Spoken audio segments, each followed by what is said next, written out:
Welcome back to Coparenting Beyond Conflict. I'm your host, Sol. Today, we're taking a deep dive into a subject that is both painful and essential to understand, narcissism. In a previous episode, we had the incredible Dr. Ramani on the show, and today, I'm thrilled to continue this conversation with another expert in the field, Wendy Behary.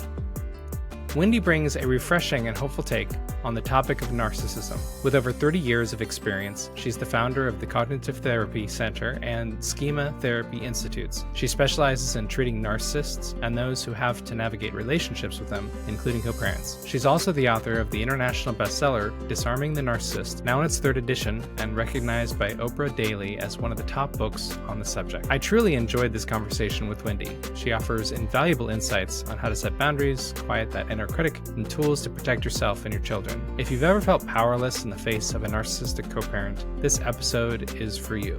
Let's dive in. Hi, Wendy. Welcome to the program. Thanks for being here today. Hi, Sol. Thank you for having me. It's a pleasure to be with you. Oh, it's my pleasure. Before we begin, I'd love to hear more about your story. How did you end up getting to where you are today, supporting people in the way that you do? How did I become a masochist who works with narcissistic people is usually the way the question gets asked. You know, it was not something I signed up for or chose to do, but it was an interesting stumbling upon this by way of feeling very triggered in the presence of someone with narcissistic traits. I found myself just making a lot of mistakes and resorting to some old survival skills and realizing that this is interesting. There's this type of person that I meet in treatment that really reduces me to feeling like I'm 5 years old, and feeling like I have to give in, give up, apologize, subjugate myself.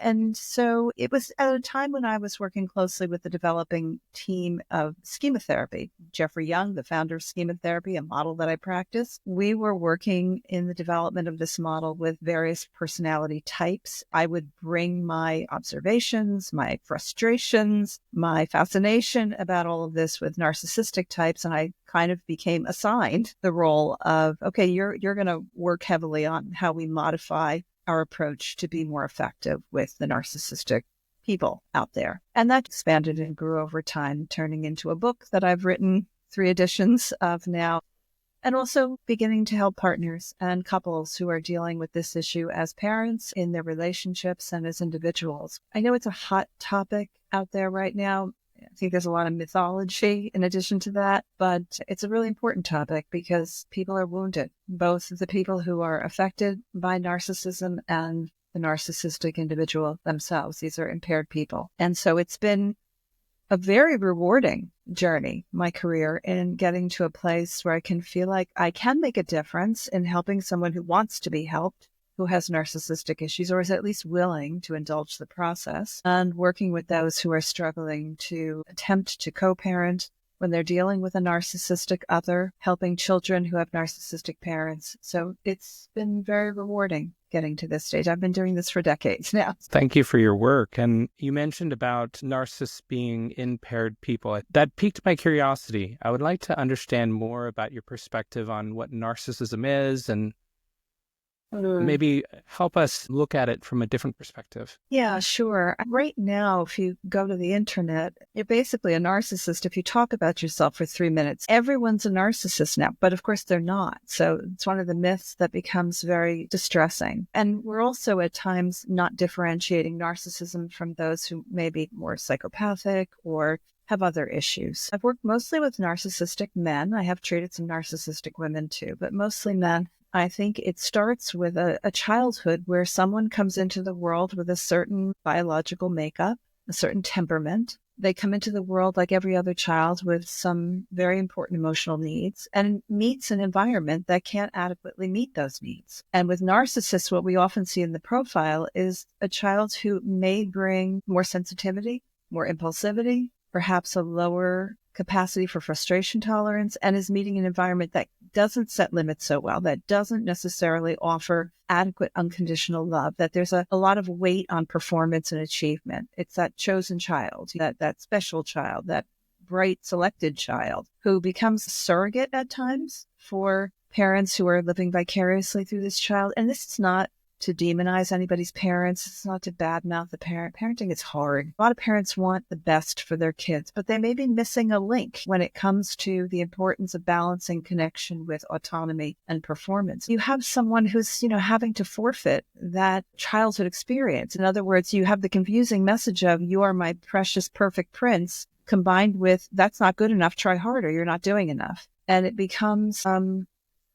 a sort of internal, demanding, sometimes excruciating, shame-inducing critic that lives in the mind of this child who's doing their best to survive and thrive in an environment that is expecting a lot at a very early stage of life. And it's not surprising that they often become leaders. They often become successful out there in the world. Not all of them, but many do. It's not surprising because it's very weighted on performance and not so weighted on interpersonal effectiveness, on intimacy, on empathy, on emotional connection. That's why you see with narcissism, low empathy, high entitlement to have what they want when they want it, more explosiveness in some cases, exploitation, coerciveness, all of those things that happen because of that supreme need to be at the top of the rank, to have absolute control, to have absolute autonomy. There's so much fear of the big shame monster that lives at the core, and they don't know that. They're running on automatic pilot. Having someone in your life that you're experiencing as narcissistic can be extremely painful. And when you said the narcissists that come into my office, I thought, oh, wow, there's hope. Because I thought that none of these people would go and seek help. But I've also heard the perspective, abandon all hope. So what is your perspective on narcissism? Can it be worked on? How do these clients end up coming to you? That's a really good question. And it's an important question because, again, out there on the internet, what you're going to find is run for your life. There's no hope. They're hopeless. They can't be changed. They'll never change. It's not all wrong. It's not completely wrong. Most won't go to therapy. The ones who do are usually coming in begrudgingly. I always say to that, oh, happy day. You have someone coming in who really doesn't want to be there, doesn't think they should be there, but they're coming because the stakes are high. The consequences are high if they don't. So we call that leverage. So somebody had enough leverage to be able to say, if you don't get help, we're done. If you don't get help, I'm not talking to you anymore. It might be adult children, might be an associate. It might be a boss. They may be getting sent to therapy due to insubordination. They may be getting sent to therapy through the legal system for drinking and driving because, they might feel like I can drink and drive. I have superior genes. I can tolerate my alcohol. So they come in often because there's been a mandate. They don't want to be there. There are some situations where they may come in voluntarily simply because the loneliness has become excruciating. They have been rejected or left. They are experiencing panic attack for the first time, or they're feeling depressed for the first time. They're not coming for the long sit. They're coming for the quick fix. So part of the reason it doesn't work most of the time is because the leverage isn't high enough to sustain the treatment. The therapist isn't sturdy enough to spot and to confront what needs to be confronted with a narcissist. The therapist is overwhelmed and intimidated, or they're buying into the charm and the narrative that the narcissist is producing. They're not able to see it. And the model that they may be using is too talky and not emotional enough. It must go deep. It's long-term therapy. It's a sturdy therapist. I use empathic confrontation. There's a lot of confrontation involved in making a difference. The fail rate is high because of all the reasons I just named. But it's not impossible. It takes a lot of work, takes a lot of energy. And ultimately, the therapist has to be able to really transform that outside leverage into a leverage that happens in the therapy relationship where they want to sit with you because they can see that you've got their number and you're not shaming them. You're not endorsing bad behaviors, but you are beginning to help puzzle piece together how they became the way they are, like how A led to B, led to C, etc. The most important aspect in the treatment is helping them to really develop a deep empathic understanding of their own vulnerable self before they can begin to even start to step into the skin of another. Well, what I'm hearing in all that is, as a therapist, it sounds like years of experience and training and a certain disposition to be able to navigate that type of relationship towards healing. I'm thinking now of a co-parent who has none of that experience and is finding themselves really challenged by being in relationship with someone they think is a narcissistic co-parent, what are some ways that they can cope with that situation and thrive under those circumstances? A lot of my time is spent in consultation with people like that you've just described, individuals who are coming up against this. They're in the throes of trying to navigate a narcissistic other while they're raising their children, protecting their children. That's why a lot of people don't leave. It's because not that the co-parenting within the same household is so easy, but leaving can feel very scary. Not being able to supervise and do the quick repair work that might need to be done with the kids on the spot. So yeah, it's hard. My message to partners who are co-parenting with a narcissist is always learn everything you can about narcissism. It may sound unfair. It may sound like, why do I have to put all my energy into that? But the more you understand this, the more you emancipate yourself from any self-doubt and self-blame. Narcissists are so good at getting partners to doubt themselves, to blame themselves, to doubt their own reality. It becomes a tactic for control. It's a tactic for preserving their own ego. It's not as malevolent as it sounds. That would be perhaps psychopathy, a different conversation we might be having. With narcissists, it's not so much that they really want to hurt you. They will hurt you for sure, but they want to protect their own ego. So it's more in the service of protecting and preserving their own face, of that facade that the world sees, preserving their applause and adulation. And they've usually done a really good number on a partner before it comes to a conclusion. And you can feel like, you just did a 360 and you don't know what's what, the rug got pulled out from under you. And now you start reading about this thing called narcissism, and it's beginning to feel very resonant in your bones. So I say, learn everything you can. Ask questions, understand. There's a lot of unlearning that has to happen where you've spent time perhaps muting your own voice, silencing yourself, subjugating yourself in the face of a narcissist. That has to come to a halt so that you can revive your own inner advocate, be a good advocate, not only for your children, but for yourself in face of dealing with a narcissistic person. So it starts with understanding it, right? Liberating yourself, trying to get that nice sturdy spine in place. You're not going to be the therapist for sure, but you still can be a person who has a voice, who has a message, and who needs to be thoughtful about how you're going to convey that message, craft that language, so the narcissist might actually hear you. It's easy to just get angry or just shut down, right? That's easy. Fight or flight. It's harder to stop, be thoughtful, create, craft an assertive message that takes into account that listener on the other side, but may ultimately sink in to the deeper layers so that you can make some difference. And even if you make no difference when it comes to how you convey that message to the narcissist, you are making a difference here, right? You are hearing yourself, perhaps for the first time in years or ever, being a stand for your own truth, for what matters, which goes a long way as a role model for your children, as a way of being able to perhaps bring adjunctive supports into place when necessary, like the legal system in some cases. As a co-parent myself, I know how difficult communication can be. That's why I created BestInterest, the co-parenting app that uses advanced AI technology to automatically filter out all negativity, promoting positive communication and helping you create a healthier environment for your family. Try it now and get 10% off with code BEYOND10. Link in the show notes. And now, back to the show.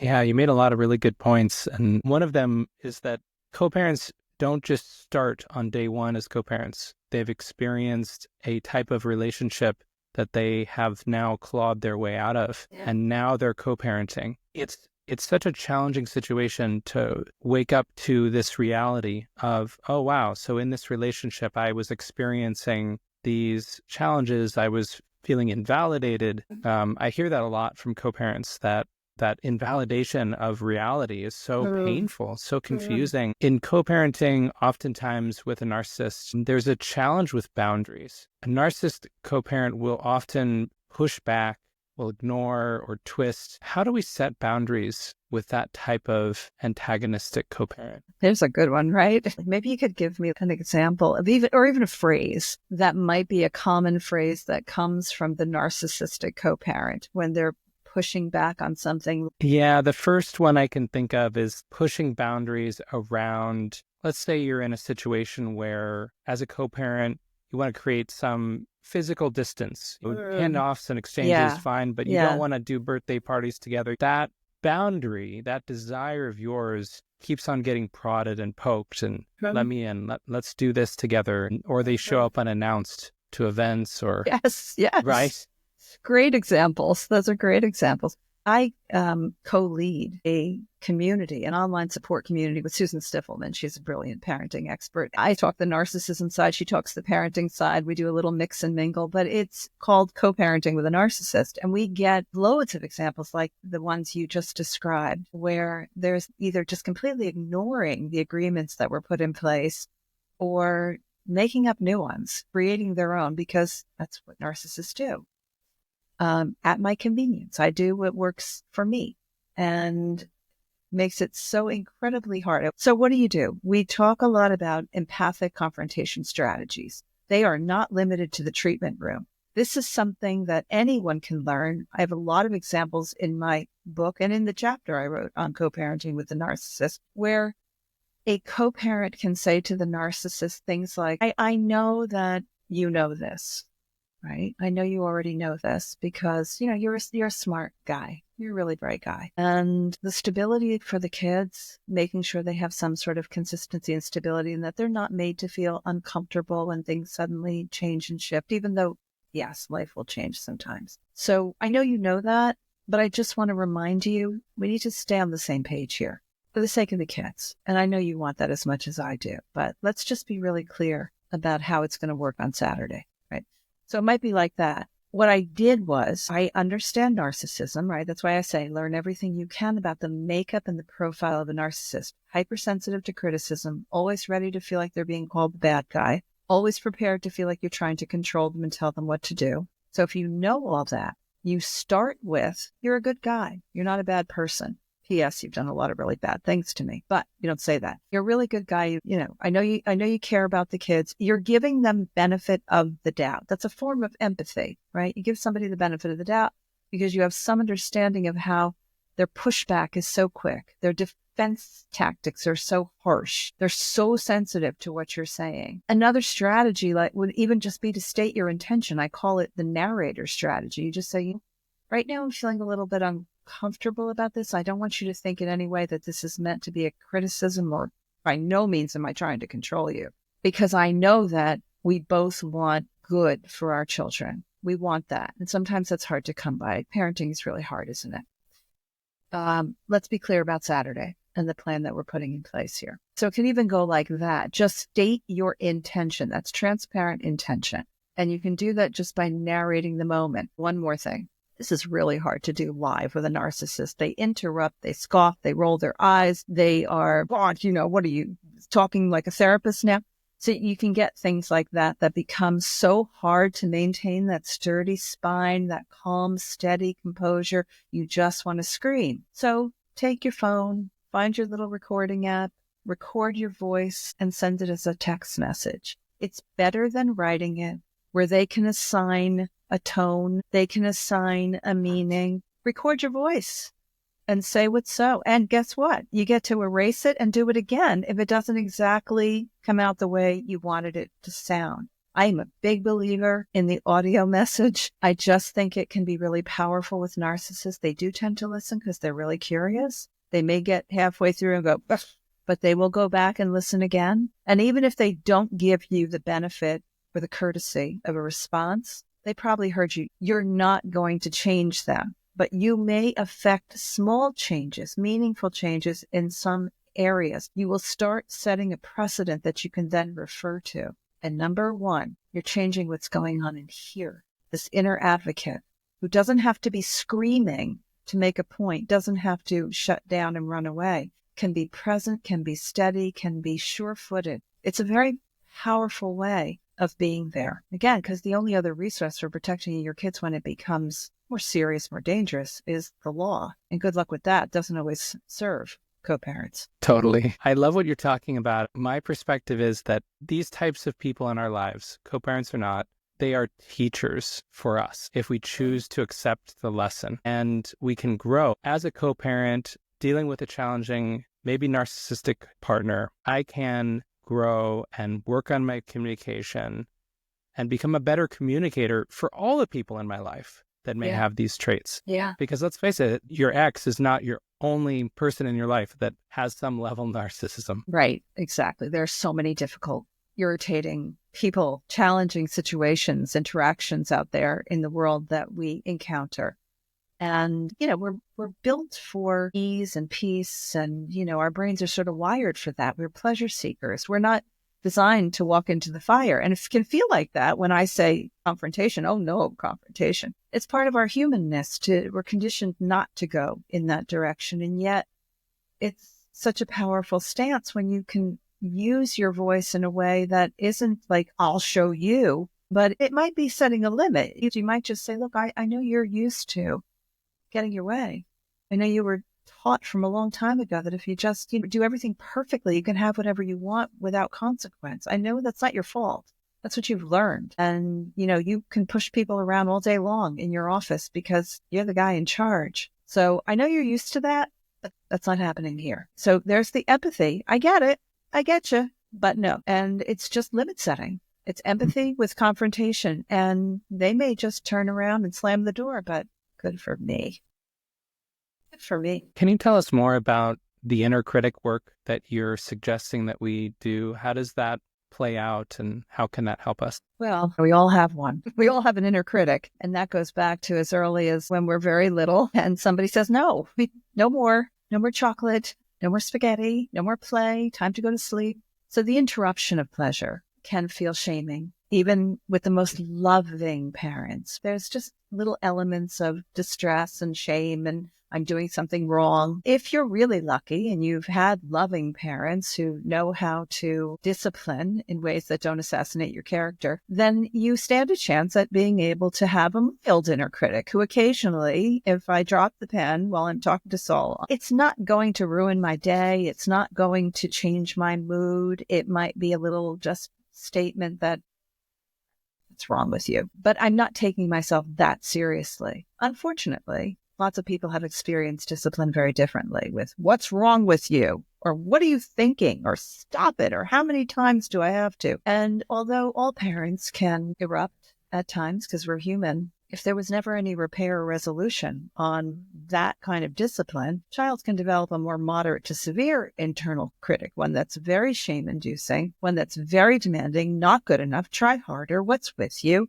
What are you, stupid? What are you going to let her get away with that? What are you going to let him make a fool of you? It can be really hard to bypass the message of that inner critic. It's carrying with it so many of the traits that have been developed as a result of the unmet emotional needs. In other words, if you've experienced a parent who goes cold on you when you don't perform well or you don't show up well, they give you the cold shoulder. They're not necessarily abusing you in your face, but they're turning away. You could have an inner critic that says, go ahead, open your mouth, watch what happens. You're going to get rejected again. Go ahead, start telling your partner what you need or what you want. Make a fool of yourself. You know what happens. You're going to be all by yourself. Is that what you want? So the inner critic can really drive the bus, as I like to say. It really can be the primary escort for this going silent, losing our sense of self, losing our rights, losing our ability to assert ourselves clearly, stand up for truth, and ultimately stand up for our children. Speaking of parenting styles, as a co-parent, one of the major challenges that I hear is that you feel powerless, especially if you feel like your co-parent won't listen to you and has a different type of parenting style, maybe is more harsh with the children, more demanding, more controlling. How do we support our kids in this environment? We can't control everything. That's the thing. It's making that peace with the fact that we have limits on what we can absolutely control. Let's say the narcissist is really comfortable with the kids being on their iPads all day long because then he or she gets to do whatever they want to do. They don't really have to engage the children or oversee the homework, or they're letting them eat a lot of sugar. You can certainly try some of the interventions that I've mentioned and tailor them accordingly. But, courts aren't necessarily going to pay a whole lot of attention to this. So wasting your time and money in the legal system because the iPads are open a lot more in this household than in your household. I think that we have to make some peace with what feels comfortable and do our best under our roof to be able to provide for our children the best opportunity to be healthy, to be safe, to be strong, to be good humans, right? To be prepared to live in a world that does come with challenges without bad-mouthing the other parent, because that just sets up a really difficult burden and a dynamic for children that they're then carrying with how to be in the presence of this parent who, by the way, they may also love. And so it's hard. That's why I like variations on how we can use empathic confrontation to try to make a difference. But sometimes we have to just kind of come to peace with the fact that I'll do my repair work. It's an extra burden for the co-parent who's dealing with the narcissistic other to be repairing some of the damage that's happening in the other household. And it goes beyond parenting styles. Like I gave an example of iPads, having the devices open or eating too much junk food, but it can also be different styles of discipline. So the child in the other home is hearing things like, "You're such a baby. You're such a coward. What's with you? You're such a mama's boy." Might be hearing things like that. And again, we might say, well, that's abusive, isn't it? Not typically going to be paid much attention to in the courts. So how do you reconcile that? Well, you reconcile that in your own home. Here's something, if I might mention, that comes up a lot with the members in our co-parenting community, which is the question of how do I help my child understand these incredible differences coming from one home to the next home? And how do I help my child when they're asking things about, why does dad behave like that? Why does he suddenly get so angry? Why does he call me names? Why does he call you names? Why does he do that? He can be so fun sometimes. And then other times he just becomes like really scary and mean, or he's just so cold and he goes in his room and he doesn't come out for a long time. And I think that we don't want to set up a situation where we are saying, oh, here's my opportunity to tell my kids the truth. But we can still tell them a truth, which is that all humans we're all very dimensional people. We're not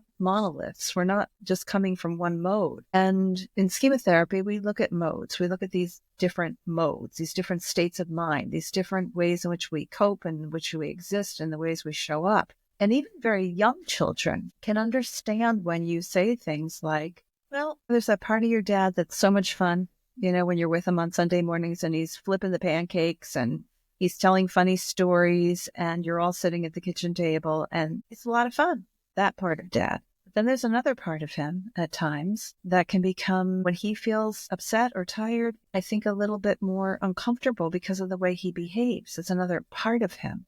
But why does he do that? Well, we all have different parts of us that under certain conditions at certain times will show up differently. And it's not okay, honey. And I know it's making you feel bad. Tell me about that. So really turn more to the child. What is that like for you? What would you like to say to dad about that? Or mom, in case it might be mom. What would you like to say about that?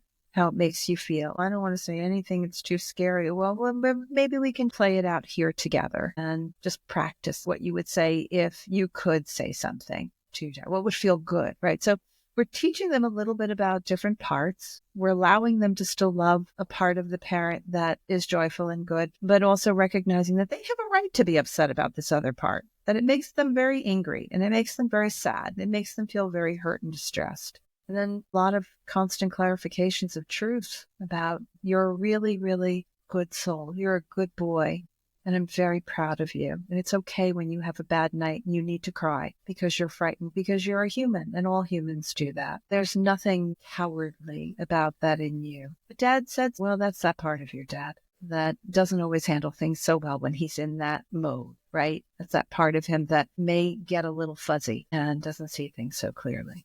That's a way that we can speak to our children effectively without dismantling the entire relationship with the other parent. I hear in that too, and empowering our children to make up their own minds and to learn how to navigate human life and the shades of gray that it presents. Yeah, exactly. And even helping them to see their own different parts in action, their own parts of themselves. We have had interesting situations that have come up where the child is basically being, what we would say, gaslit by the narcissist. That didn't happen. It didn't happen like that. The child is thinking, but it did. It really did. And beginning to feel that they have to buy into the narcissistic parent's truth, that there's no escaping that. And there's a lot of empowering children to see that they have a truth and they have a right to that truth.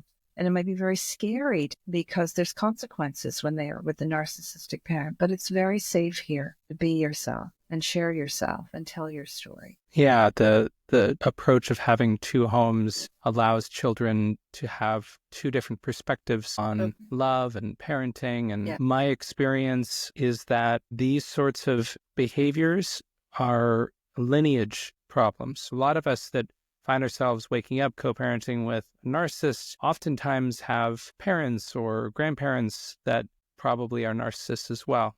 As children, we went through this ourselves, but maybe we didn't have the resources or the teachings to allow us to make better choices. That's right. The legacy of growing up with a narcissist in your life. So it becomes generational. One of the things I love doing in my work when I'm working with a narcissistic client or co-parent who I know from a partner is having difficulty or they're creating difficulties for their child in the way they're applying discipline. And I love to bring to their attention, once I know the story, which usually is a story that well describes how they've evolved these narcissistic traits, and to say to them, your child is so lucky because in the home that they've lived in so far, it has felt safe enough to express their distress and their upset. I know it makes you uncomfortable. And it's one of those conditions that activates a little guy in you who probably feels like, well, I couldn't get away with that. That wasn't tolerated. That's a weakling. That's what you learned, isn't it? And yet you are so important to your child. You are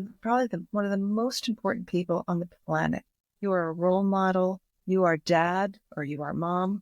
He looks up to you and he's learning from you. You have the power to break that legacy. You have the power to stop what's been going on for generations.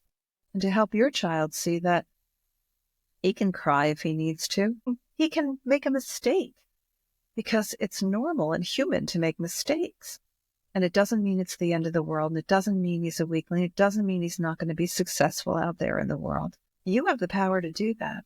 You didn't have that opportunity. And I think there's a little rivalry going on between little you and your own child. This has been such a powerful wake up to so many narcissistic people I have worked with. And just look at me like I'm speaking a foreign language at first. But then as we dive deeper into it, it makes a lot of sense to them that they can break the legacy. And the same is true for those who've grown up with narcissists and they've become more of the super self-sacrificing types, more subjugated types, that, you have a chance to break the spell that was not easily broken by your parent and by what you saw as a child. By having a voice, by being an advocate, by becoming more assertive, by drawing a line in the sand, by saying no, by saying what's so. You could do that, and it will be hard.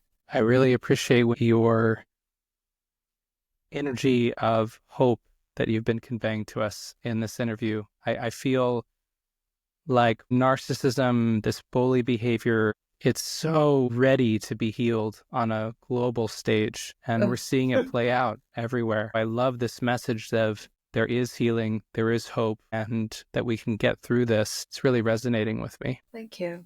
That's great. And I don't want to give false hope to anyone. It is hard, and it doesn't happen enough of the time. This change doesn't come easily, it doesn't come quickly, and it doesn't come most of the time. And again, there is a real shortage of therapists who really are comfortable with this or willing to treat this problem. Effective treatment approaches are really important, and leverage is important. And so that's a lot that has to go into the pot to make it happen. But I'm still hopeful. In some cases, there is a chance, but there is always, always, always a chance to make a difference within yourself. And that's really the message. Learn what you can, liberate yourself from what has been told to you, pounded into you, maybe going back to when you were very little. You can make that difference within yourself.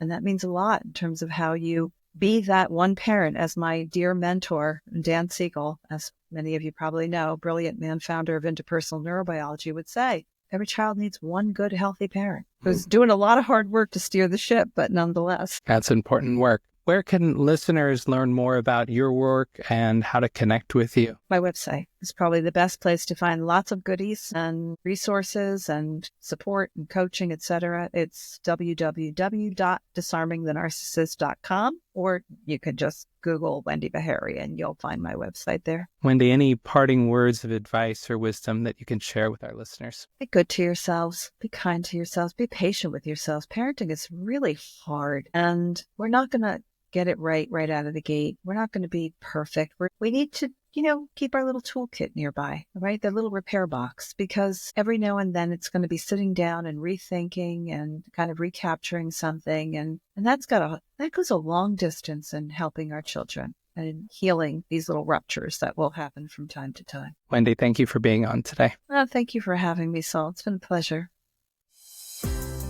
Thanks for joining us on the Co-Parenting Beyond Conflict podcast. To support our show, please subscribe or leave a rating. Links for all books and resources mentioned on today's podcast appear in our show notes or on coparentingbeyondconflict.com. See you next time. The commentary and opinions available on this podcast are for informational and entertainment purposes only, and not for the purpose of providing legal or psychological advice. You should contact a licensed attorney, coach, or therapist in your state to obtain advice with respect to any particular issue or problem.